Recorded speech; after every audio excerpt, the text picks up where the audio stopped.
You're listening to All Things Sports with Mike Davis.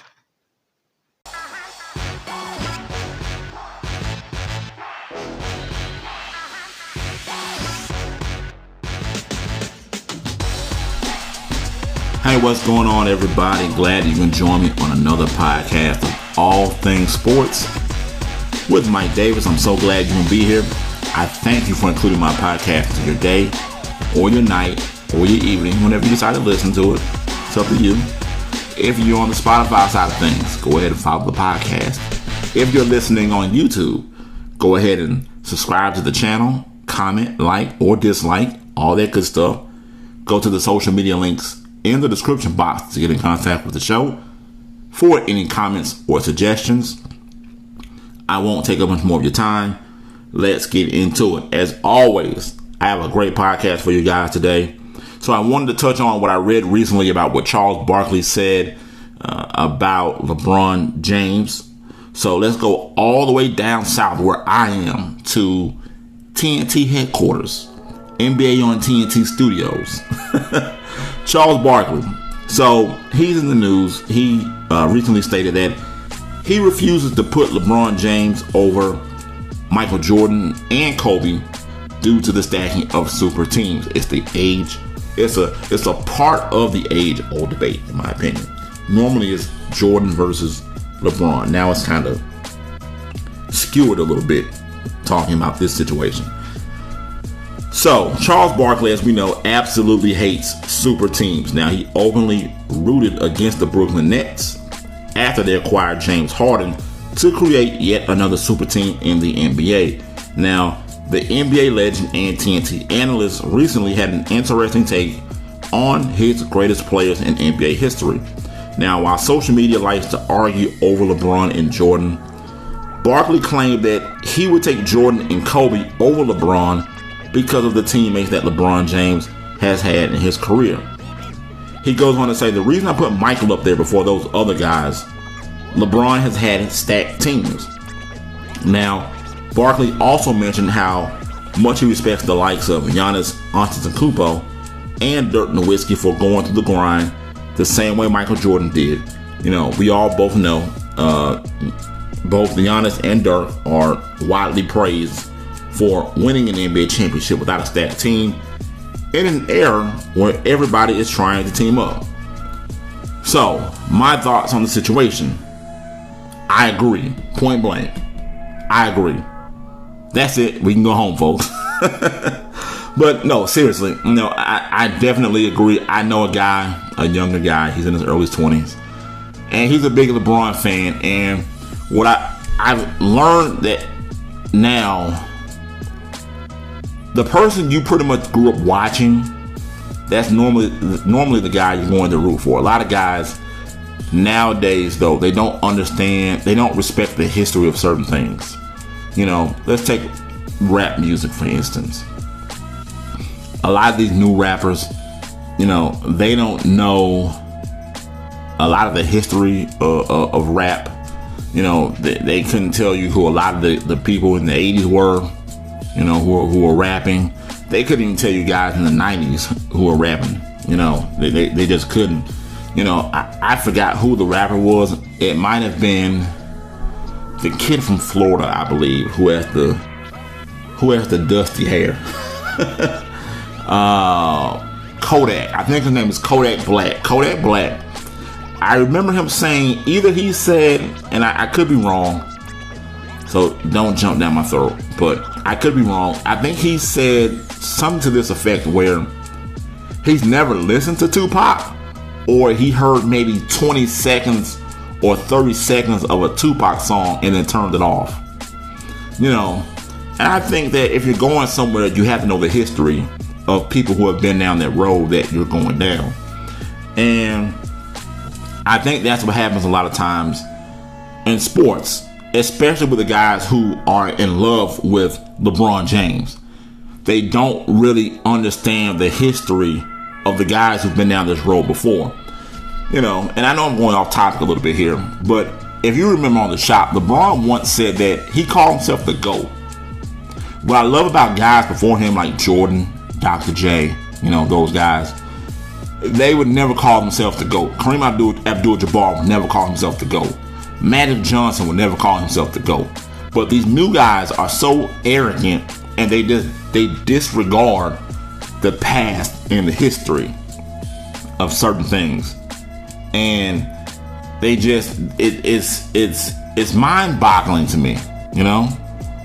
And I just don't understand how people don't agree with what Charles Barkley's take is, because I wholeheartedly agree.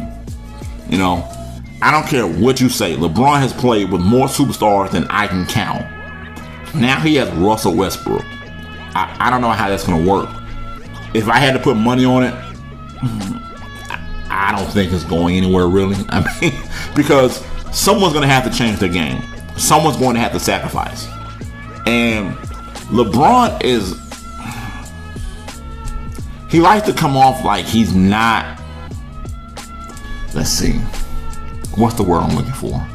I don't want to say cocky, but he's going to get his way no matter what. Even though if he tries to spin it in the media, you know, where he's doing this and he's doing that, LeBron is not going to sacrifice his game. I don't know how that's going to work with Russell Westbrook, because Russell Westbrook has one gear, and that's just go. And there's nothing wrong with that kind of gear when you're a guy who can score like Westbrook. But LeBron has had so much help throughout his career, and I totally believe he would be much more respected had he not left Cleveland the first time and went to Miami and formed a super team. And I hate when guys come to me and say, well, Jordan had the likes of Horace Grant, he had Tony Kukoc, he had Steve Kerr, he had Scottie Pippen, he had Dennis Rodman. Look, this is what I tell people when they tell me that nonsense. Horace Grant, I believe, was a one-time All-Star. He was a role player. It is what it is. But he was a hell of a role player, and he performed his duties. He was a guy who could hit the 15-footer, and he did all the dirty work down low. Same with Tony Kukoc. I don't believe Tony Kukoc was I wouldn't necessarily call him a role player, because he was a much better player than Horace Grant, Sixth Man of the Year candidate consistently, and he had a three-point shot. He could score the ball. Tony Kukoc was nice, but here's the difference. Tony Kukoc was drafted to Chicago. Kukoc was drafted to Chicago. Okay? He was drafted there. I got no problems when a guy is drafted there. No problems. Scottie Pippen, the Bulls traded for him on draft night. So you're getting those guys and you don't know what you're getting, you know, until they get on the floor. You know, don't tell me Steve Kerr. Steve Kerr is not a superstar guy. Dennis Rodman, I'll give you Dennis Rodman. I'll give you that. But that's one signing. That's one signing. So I hate when guys trying to say, oh, well, Jordan played with this and that. Jordan didn't switch teams to go join up with Dominique Wilkins. He didn't switch teams to go join up with Mitch Richmond. He didn't switch teams to go join up with Clyde Drexler. That's not what he did. But LeBron James did. LeBron James left Cleveland, where I do believe he could have won a title had he stayed. He took them to the finals in his, I don't know the age, but it was the early 20s. He got into the NBA finals. He basically took me and my brothers to the NBA finals. Unfortunately, they played a real NBA team in the San Antonio Spurs and lost. I believe they were swept. Not mad at that. I respect that. You got to go through the grind sometimes to get to where you need to get to. And I just feel that, you know, I can't respect the fact that you go out of Miami and you team up with D Wade and Chris Bosh and you bring in these big Sixth Man of the Year candidates, you know, and stars from other teams. You brought in Ray Allen, who was a star in his own right when he was down there. He saved the legacy, really, you know. I mean, well, I won't say save the legacy. That's too strong of a statement, because LeBron is a beast. I'm not going to take nothing away from him, basketball wise as far as his individual achievements. LeBron, he's going to go down as one of the greatest of all times. It is what it is. I just don't like that he had to just jump ship or bring guys onto his ship to win titles, and people disrespect what Michael Jordan did. And it's not my generation, it's this younger generation, pretty much 25 and under. Guys who are 25 and under. It's pretty much those guys. It's those people. And, like I said, I just think it's an idiot argument when I hear people say he had Horace Grant, he had Scottie Pippen. These are guys that were drafted there, and Horace Grant wasn't a superstar. Kobe Bryant drafted to the Lakers. Well, he was traded on draft night to the Lakers from the Hornets. And look at Kobe. Kobe even went through a horrible period with the Lakers, because I remember telling people, I understand the Lakers and the Knicks are America's favorites, but why in the hell are you showing these two teams in prime time situations when they can't win 30 games? There was a time when Kobe and the Lakers could get nothing done. After the whole Pau Gasol and the Lamar Odom days, after those days, the Lakers went through some horrible periods. Kobe didn't jump ship. He stayed right there in LA. And he went through the grind. It is what it is. Look, I respect Kevin Garnett's situation more than I do LeBron's situation. Kevin Garnett spent, what was it, 10 or 13 years in Minnesota? It was something like that. I want to say it was 10 to 13 years he spent in Minnesota. And it got to a point where even the T-Wolves felt bad for the guy. They said, you know what? We're going to trade you to the Boston Celtics, and they're going to build a team around you. It's going to be you, Pierce, and Ray Allen. I respect that more than I do LeBron's situation. LeBron went back to Cleveland. You know what's crazy? I respect the title LeBron won in Cleveland more than any of his titles. Even though he did put that team together. Let's be honest. If you don't think that LeBron had a hand to put that team together, you're absolutely wrong. Giannis, all he needed was Chris Middleton and Brook Lopez. And some so-so play by PJ Tucker. I know Giannis has one move, and that's get the ball. He'll get down near the baseline, go between the legs, and drive to the basket. It's effective for him. It works. No one can stop it. He's a freight train coming down there. It is what it is. But I agree with Charles Barkley.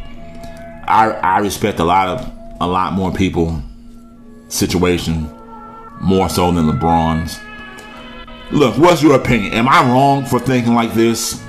Let me know in the comment section if you agree or if we agree to disagree. Alright, I'm going to leave that topic alone. I'm just rambling on.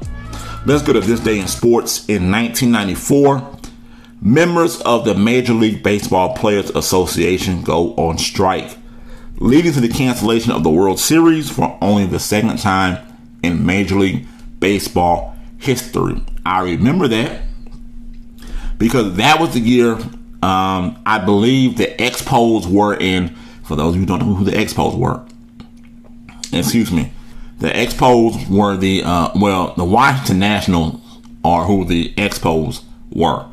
So the Expos were in first place ahead of the Atlanta Braves, and I think people thought that the Braves weren't going to make the playoffs that year. It was kind of a down year for us, but it wasn't, because we were still winning. But that strike canceled everything, and the Expos were never the same after that. And my Braves won the World Series the next year in '95, and there you have it. All right, hey, look, guys, that's all I got for you today, folks. I thank you for including my podcast into your day. If you're listening on Spotify, go ahead, follow the podcast. Do yourself a solid. If you're on the YouTube side of things, go ahead and subscribe to the channel, like, dislike if you need to, comment, all that good stuff. Go to any of the social media links in the description box to get in contact with the show for any comments or any suggestions.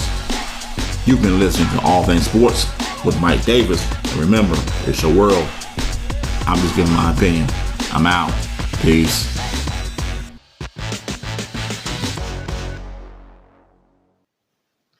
You're listening to All Things Sports with Mike Davis.